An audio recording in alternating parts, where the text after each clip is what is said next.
Good morning, good afternoon, good evening दोस्तों। Kevin sir back from personal tutor, standard 7th history playlist आप लोग देख रहे हैं। चैप्टर है chapter number 5, that is rulers and buildings. Topic जो इसमें हम लोग डिस्कस करने वाले हैं that is why were temples destroyed. इसके पहले के वीडियोस में आपने देखा इतने ग्रैंड टेम्पल्स बनते थे, बड़े बड़े। They showed the might and power of a king. सवाल ये उठता है, then why were they destroyed?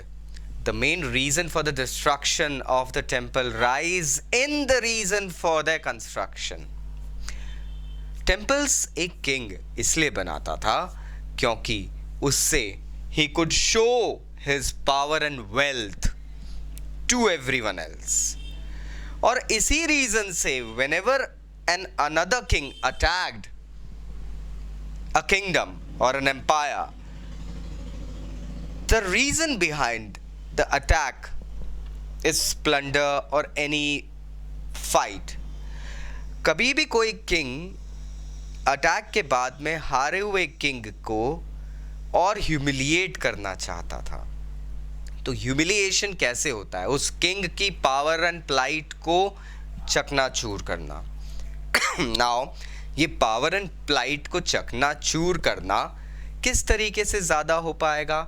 उसके द्वारा उसके प्राइज्ड पोजेशंस को ख़राब कर देना, या तो उसका वेल्थ ले जाना, या तो उसके द्वारा बनाए गए बड़े बड़े मॉन्यूमेंट्स ख़त्म कर देना।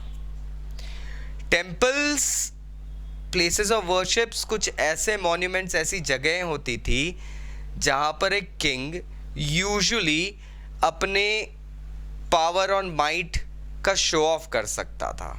अगर आपने उस चीज़ को तोड़ दिया है तो आपने उस किंग की पावर एंड माइट ख़त्म कर दी है।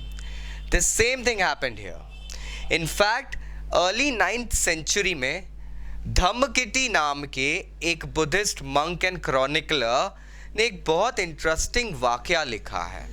ही हैज़ इन्फॉर्म्ड कि जब एक बार किंग श्रीवल्लभा, मदुरई के किंग ने अटैक करा था श्रीलंका पे, तब वहाँ king Sen 1, that is year 831 से लेके 851 के बीच की बात है, का रूल चलता था। When King Srimara attacked Sri Lanka, he made sure to go ahead and capture all the prized possessions of king सेना। उनमें से एक प्राइज पोजीशन था एक प्योर गोल्ड का बना बुद्धा स्टैचू जो किंग सेना ने जूअल पैलेस में प्लेस करके रखा था।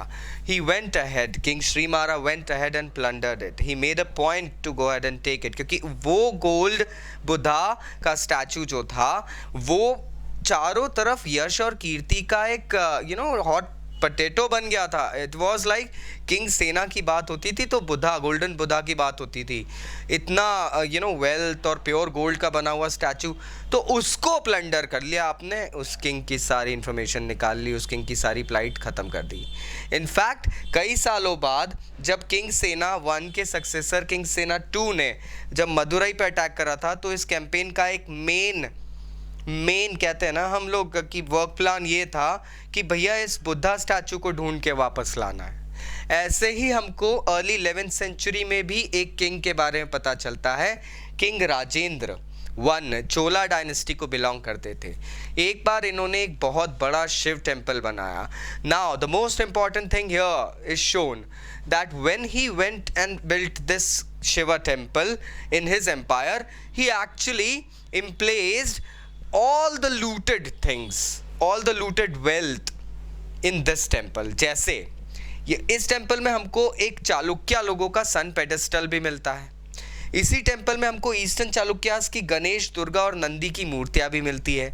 इसी टेम्पल में हमको कलिंग, ओडिशा के एरिया की भैरव और भैरवी की मूर्ति मिलती है, और साथ ही पाल डायनेस्टी बंगाल की काली की मूर्ति भी हमको इस मंदिर में मिलती है। तो ये बताता है कि ये किंग ने सब दूर अटैक करा, सारी प्रेशियस चीज़ें, रिलीजियस एस्पेक्ट की चीज़ें उठाई, प्लंडर करी और एक अपने टेम्पल में प्लेस करी। अब ऐसा ही एक वाकया हमको मिलता है सुल्तान महमूद ऑफ गजनी, जो कि कंटेम्प्रेरी था किंग राजेंद्र का। थोड़ा सा डिफरेंस है इसमें दोस्तों। यहाँ महमूद ऑफ गजनी जब अटैक करता था तो वो किंग से जुड़ी प्लेसेस ऑफ लाइक इम्पोर्टेंस को तहस नहस करता था। दूसरी चीज़, महमूद ऑफ गजनी को एक चीज़ पता थी कि ये जो सेंटर ऑफ वर्शिप्स होते हैं ना, यहाँ पर वेल्थ की कमी नहीं होती है। शायद यही एक रीज़न है गुजरात का सोमनाथ टेम्पल जो था, न जाने कितने अटैक्स उसने महमूद ऑफ गजनवी के सहे हैं। बस एक फ़र्क था, राजेंद्र ने जो अटैक्स करे उसके बाद में मूर्तियां उठा के एक मंदिर में प्रॉपर प्राण प्रतिष्ठा के साथ में इस्टेब्लिश करी। Ghazni never did so. In fact Ghazni का ये एक्शन जो था टेम्पल्स को डिस्ट्रॉय करने का had made him the hero during that present era of Muslim culture.